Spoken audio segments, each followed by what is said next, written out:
नहीं, इतना प्यार करते थे एक दूसरे से, हद से ज़्यादा प्यार करते थे। और पति तो बहुत ही ज़्यादा प्यार करता था क्योंकि उसकी बीवी बहुत ज़्यादा खूबसूरत थी। अपनी मर्ज़ी से शादी की थी उन्होंने और हर चीज़ की उसको छूट देता है, लेकिन फिर भी एक दिन ऐसा होता है कि दोनों अलग होने लगते हैं, अलग हो जाते हैं दोनों। और अपनी उसकी पत्नी को अपनी जान देनी पड़ती है, अपनी सच्चाई साबित करने के लिए अपनी जान देनी पड़ती है उसे। दोस्तों, आज की वीडियो बहुत ही इमोशनल है, आप लोग प्लीज़ पूरी ज़रूर देखिएगा।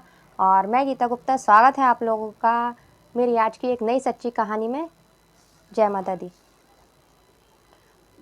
दोस्तों, ये घटना दिल्ली की है और प्यार करते हैं एक दूसरे से, फ्रेंडशिप होती है दोनों की, दोस्त होते हैं। तो उनकी शादी हो जाती है, शादी के 2 साल निकल जाते हैं। ऐसे ही खूब खुशी से रहते हैं वो दोनों। और जो पत्नी होती है, दिव्या नाम होता है उसका, और जो लड़का होता है उसका नाम राहुल होता है। बहुत खुश होते हैं दोनों। 2 साल निकल जाते हैं। उसका अपना बिजनेस होता है राहुल का, जो कि दिव्या घर पे अकेली रहती थी। जब वो घर पे अकेली रहती थी तो उसका मन नहीं लगता था। पूरा दिन राहुल उससे अलग रहता था, वो घर पे अकेली रहती थी, मन नहीं लगता था। जब शाम को राहुल आता था तो वो दोनों एक दूसरे से बहुत अच्छी तरह बात करते थे, साथ में खाना खाते थे, दोनों एक दूसरे से प्यार करते थे बहुत ज़्यादा।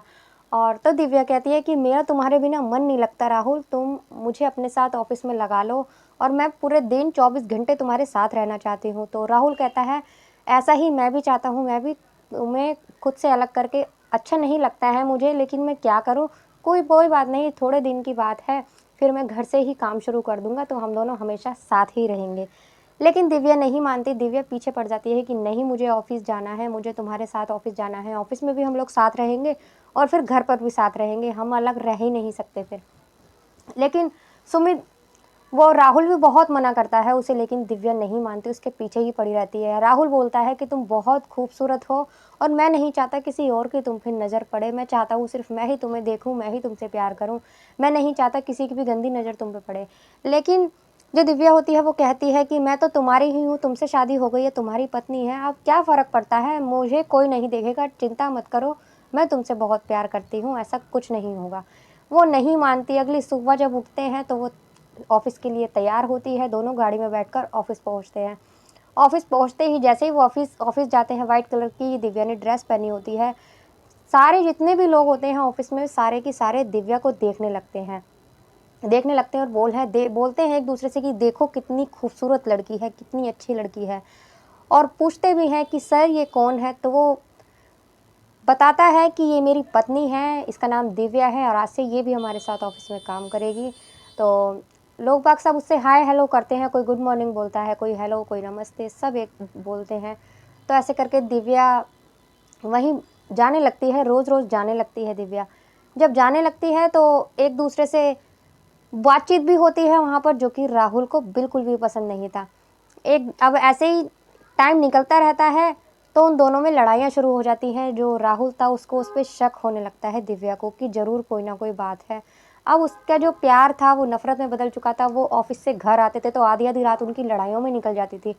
फिर सुबह दोनों ऑफिस जाते थे, ऑफिस में भी ऐसा ही मूड रहता था दोनों का, क्योंकि उसका जो प्यार था वो शक में बदल चुका था राहुल का। अब वो उससे शक की नज़रों से देखता था, ना ही ठीक से बात करता था। बात कोई भी नहीं थी, लेकिन उसका शक बहुत ज़्यादा खूबसूरत थी। लोग उससे बोलते थे कोई गुड मॉर्निंग, कोई कुछ, तो उसे बिल्कुल भी अच्छा नहीं लगता था कोई उससे बात करता था। तो एक दिन की बात होती है कि रोज़ तो आधी रात लड़ाई होती थी, उस दिन पूरी रात उनकी लड़ाई होती है। लड़ाई होने के बाद में जो थोड़ी बहुत देर सोने को मिलता है, दिव्या अलग कमरे में जाकर सो जाती है। जब वो अलग कमरे में जाकर सो जाती है, राहुल भी गुस्से में था, दोनों अलग अलग सो जाते हैं। सुबह दिव्या उठ के उससे बात भी नहीं करती, ना ही चाय बनाती, ना कॉफ़ी बनाती, और उठकर अकेले ही ऑफिस चली जाती है। जब राहुल उठता है, राहुल देखता है कि चाय कॉफ़ी कुछ नहीं है। जब वो आवाज़ लगाता है दिव्या को, तैयार होता है ऑफिस के लिए, बुलाता है उसे, तो दिव्या नहीं सुनती क्योंकि दिव्या थी ही नहीं। तो वो दिव्या के कमरे में जाता है, उसे देखता है, वो वहाँ नहीं होती। वो फ़ोन भी करता है उसके पास, लेकिन उसने फ़ोन ऑफ कर लिया था और वो उसे मिलती ही नहीं। तो वो पता लगाता है, वो सोचता है कि दिव्या पता नहीं कहाँ चली गई, लड़ाई हुई थी हमारी, तो पता नहीं कहाँ चली गई। लेकिन वो सब जगह देखता है, नहीं मिलती। उधर दिव्या ऑफिस पहुंच जाती है, सब लोग उसे अकेला देखते हैं, कोई गुड मॉर्निंग रोज की तरह ही उससे बात करते हैं। लेकिन ऑफिस में एक आदमी ऐसा था जो शुरू से ही दिव्या के पीछे पड़ा हुआ था। दिव्या ऑफिस जाके अपने कैबिन में जाती है, वहां जाकर बैठ जाती है, तो उस आदमी को मौका मिल चुका था। वो यही सोच के बैठा था कि कब दिव्या मुझे अकेली मिले। तो वो उसके कैबिन में उसके पीछे पीछे चला जाता है और दिव्या को उसके साथ छेड़छाड़ करने लगता है, उसे उल्टी-सीधी कमेंट करने लगता है, उससे बोलता है कि मैं तुमसे बहुत प्यार करता हूँ दिव्या, और मुझे तुम बहुत अच्छी लगती हो, मैं बहुत पहले से तुमसे प्यार करता हूँ, बस तुम्हारे पति की वजह से, सर की वजह से मैं तुमसे कुछ नहीं कहता था, मैं इसी मौके की तलाश में था कि कब तुम मुझे अकेले मिल जाओ। दिव्या उसे कहती है, तुम कौन हो, मैं तुम्हें नहीं जानती और तुम क्यों ऐसे कर रहे हो। वो डरने लगती है, एकदम घबरा जाती है।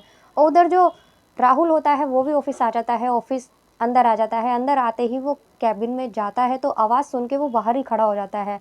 दिव्या डर के मारे अपनी आंखें बंद कर लेती है और वो लड़का बोलता रहता है, वो लड़का बोलता है, मैं तुमसे बहुत प्यार करता हूँ और मैं तुम्हें शादी करना चाहता हूँ तुमसे, ये है वो है। ये सब बातें राहुल सुन लेता है, लेकिन राहुल उल्टा ही समझता है उसका। वो सोचता है कि दिव्या का इसके साथ चक्कर चल रहा है और दिव्या मुझे धोखा दे रही है। जब वो केबिन खोलता है तो उस वक्त उसने ज़बरदस्ती दिव्या को पकड़ रखा था, उसे अपनी बाहों में भर रखा था ज़बरदस्ती। लेकिन राहुल यही सोचता है कि दिव्या खुद उसके गले लगी हुई है, दिव्या मुझे धोखा दे रही है। अंदर आके वो दिव्या को बोलता है कि वाह मैडम दिव्या, वाह, तुम तो मुझे धोखा दे रही हो, मुझे तो पता ही नहीं था, देखा मेरा आइडिया सच निकला। यही चाहती थी तुम ऑफिस के बहाने और किसी के साथ घूमना फिरना चाहती थी, मुझे धोखा देना चाहती थी, तुम्हारा सच सामने आ गया। लेकिन दिव्या बहुत बोलती है कि राहुल तुम गलत समझ रहे हो, मैं इसे जानती भी नहीं हूँ। लेकिन राहुल उसकी एक नहीं सुनता और दिव्या को मारने लगता है। मारने लगता है उसे, वो बहुत मारता है, साथ ही उस लड़के को भी मारता है, राहुल को। उसे ऑफिस से निकाल देता है। वो दिव्या को घर लेके आता है, दोनों घर लाते हैं। घर लाने के बाद दिव्या को और मारता है।